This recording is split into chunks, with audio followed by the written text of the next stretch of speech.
নেই, মাংস নেই, তাই বলে কি ভাত খাওয়া বন্ধ? একদম না।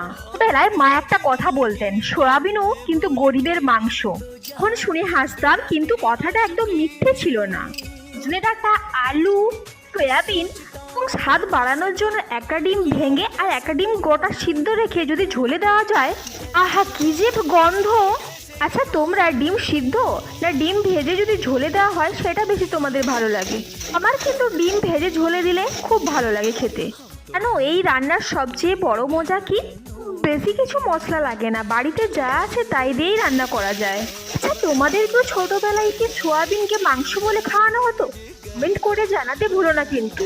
যাই হোক, এদিকে আমি আদা রসুন টমেটো বাটা দিয়ে ভালো করে কষিয়ে নিচ্ছিলাম। তো কষাবে ততই টেস্ট কিন্তু দ্বিগুণ হবে। এই রেসিপিটি পাতলা ঝোল বানালে আর মন্দ লাগে না। এর ওপর থেকে জিরে গুঁড়ি, গরম মশলা ছড়িয়ে দিয়ে পরের জন্য লাঞ্চ বক্স রেডি করে নিচ্ছিলাম। সুস্মিতা, সঙ্গীতা, রিয়া, তা যদি আমার ভিডিও দেখে থাকো কমেন্ট করে জানাতে পারো, তোমাদের নাম আমি নিলাম। এবার আমি খেতে বসবো। গল্প করতে করতে আমার খাওয়া এদিকে শেষের পথে। তার পাতলা ঝোল সাথে সয়াবিন ডিম, আহা নাইস।